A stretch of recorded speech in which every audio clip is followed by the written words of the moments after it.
Magandang araw po sa inyong lahat mga kababayan at welcome back dito po sa Pinas News Review at eto nga mga karibin natin, kinasuhan na. Eto na, nilabas na. Eto ang inaantay ng lahat. Ayan mga kababayan, patungkol po riyan ang ating alamin at bibigyan ng reaksyon ngayong araw na ito.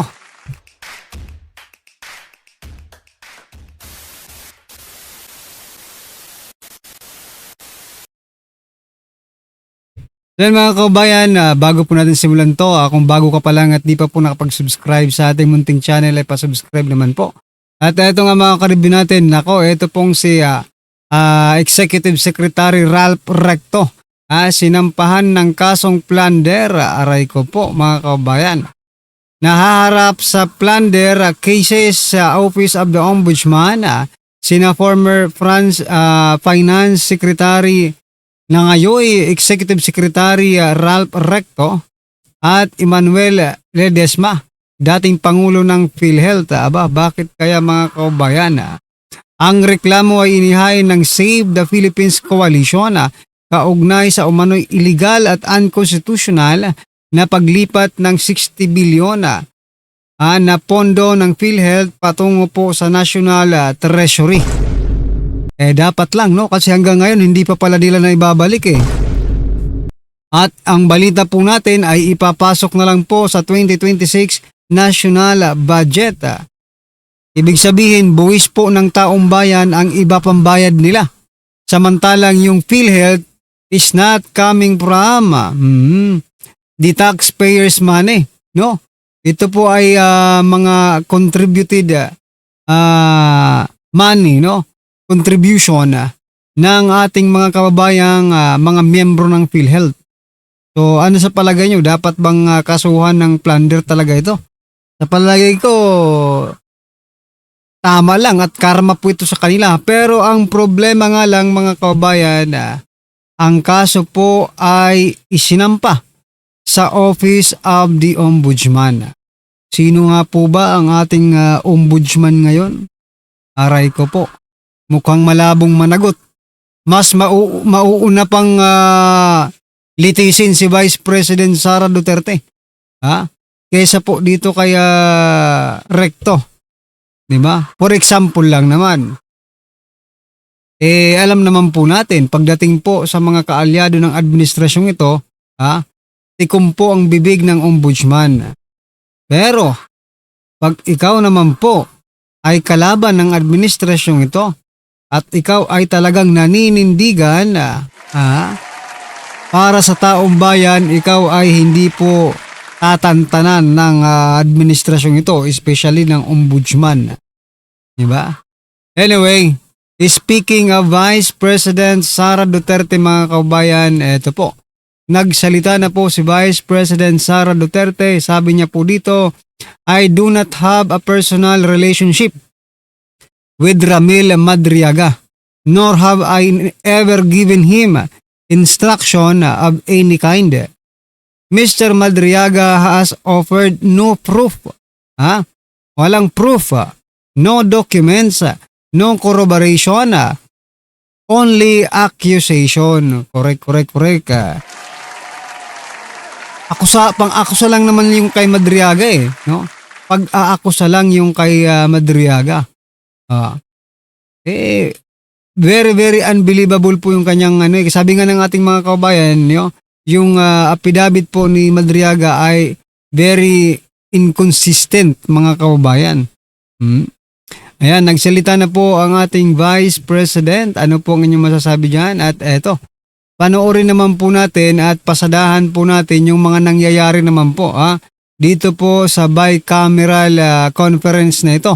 At para magkaroon po tayo ng kaunting idea, kung ano nga bang nangyayari sa kanila, eto po, panoorin po natin ang video ito. Kita niyo po ay bag sa amin ni Mahirap. Ito na papayag dahil walang elbow room mo to make mistakes, maliit For example, nabasa mo mali. Paano mo ipocorrect yun? Patawag mo ulit at babay ka mo tayo. Hindi na mahirap No? At of course, sabi ko nga maraming na ang nagpa-participate sa discussion. Tumatagal din. So it's very difficult, but first time to in history. So I'm sure mag-a-adjust kami in the next few years, making sure that it's smoother at kumbaga mas maayos na yung preparation. Ang napansin din namin ni Senwin, we were extra cautious about making sure that if ever there are items we miss out, talagang ipapasok namin, di ba, Senwin? Kasi, for example, yun nga yung sinasabi ni Senwin na we want to make sure that whatever changes or adjustments we have to make, manifested siya sa floor. Approved siya ng BICAP because we really don't want to do anything that would go against our commitment towards transparency. So, yun siguro yung extra challenge sa amin na kailangan matandaan talaga namin every single aspect of the budget that we need to put forth to the body. So, tama nga si Senwin, yun lang yung pinag-uusapan namin na Mika, kailangan nating tapusin, mapasadahan lahat kasi mahirap na ipatawag ulit yung BICAM conferees ng bigla. Ang agreement naman namin ni Mika, basta any changes sa BICAM, dapat i-manifest sa floor. At yung mga detalye, ibigay sa mga membro at i-upload sa website para makita ng taong bayan yung mga changes. Or else, talagang secret insertion to. Kayo lang nakakala na hindi namin gagawin. But if you were to ask us, in hindsight, pinag-usapan na po namin to ni Senwin, it was all worth it. All the hard work was worth it. Isa lang naman po talaga yung gusto natin gawin dito. Talagang siguraduhin na itong budget na to mapagkakatiwalaan ng ating mga kababayan. So yan mga kababayan, yan po ang update patungkol po sa 2026 national budget. Sabi po dito sa News 5, ang hirap ng process lalo na itong open BICAM. Nahihirapan daw sila sa proseso dahil nga ay isinasa publiko na ang BICAM at hindi na po ito executive session mga kababayan. So, yan, it's good, no? It's good na ginagawa nyo ang lahat para maging malinis po ito. Pero, wala po ba talagang insertion? Wala po ba? Lahat po ba talaga nalalaman ng taong bayan? Baka lang naman po, di ba? Baka lang naman, yung iba, hindi nyo na isinasa publiko. Well, anyway, magkakaalaman pa rin yan. Walang bahong hindi sisingaw, mga kababayan, at pumanda na lang kayo. At ayan, mga kababayan, ano po ang inyong masasabi dyan? At eto pa, meron pa pala tayong isang pag-uusapan. Nako, eto palang ito palang ebidensya ni late Yusig Cabral ay kay Congressman Lebeste, no? Na inilabas, sabi po dito, Vince Dizon ang pumipigil kay Congressman Lebeste na ilabas ang copy ng mga insertions. Pakinggan natin 'to mga kababayan. Importante po ito eh. Malalaking pangalan umano ang dawit sa dokumentong hawak ni Congressman Leandro Leviste. Galing kay dating DPWH Undersecretary Catalina Cabral. Handa rin daw siyang ilabas ito. Narito ang Agenda Weekend Report ni Joan Manalo.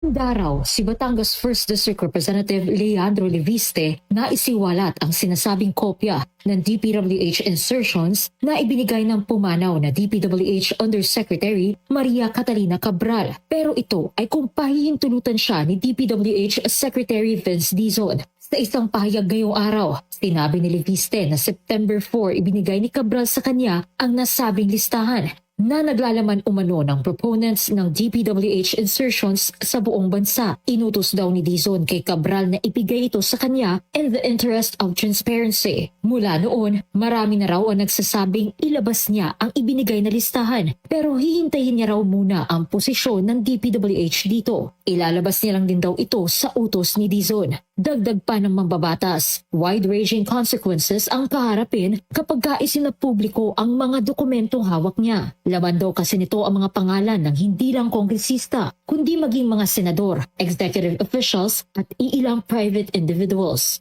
Kaya ipauubaya niya na raw sa DPWH ang desisyon kung ilalabas ba ang mga ito para hindi na rin makompromiso ang kanyang trabaho bilang miyembro ng Kamara. Nauna na raw na ipinakita ni Leviste sa Independent Commission for Infrastructure at Office of the Ombudsman ang mga nasabing dokumento. Makatutulong naman daw ito sa kasalukuyang investigasyon ayon sa dalawang institusyon. Ang push for transparency naman anya ni Dizon ang naging dahilan kung bakit napasa kamay ni Leviste ang mga dokumento. Ayon mismo sa mambabatas. Sa huling monitoring, wala pang pahayag si Secretary Dizon tungkol dito. So yan mga kabayan, ano ba itong nangyayari sa ating bansa? Kung nandyan na po sa inyong ebidensya, no, para naman makabawi ang mga tao, ang mga Pilipino, no? Para naman parusahan yung mga malalaking taing yan, di ba? Sinasabi nga malalaking tao ang nasa likod. Ay nako, Congressman Leviste, no? Sana ilabas mo na po yan. Isa publiko mo na yan para maimbestigahan ng lubusan. Di ba? Kasi baka mamaya pag ibigay mo yan kay Secretary Dizon at mas pa sa kamay yan ni President Bongbong Marcos Jr., no? Baka lang naman po, yung mga malalaking taing sinasabi mo ay bigla na lang mawala dyan sa files na yan. Kung nandyan yan, kung yan ay soft copy, no? Aba, gumawa ka ng maraming copy, di ba? Bigyan mo kaming lahat ng copy. Parang isinapubliko na rin yun, di ba mga kaubayan? Well anyway, ano po ang inyong masasabi dyan mga karibin natin? I-comment nyo na lang po. Maraming salamat po. Please don't forget to like the video.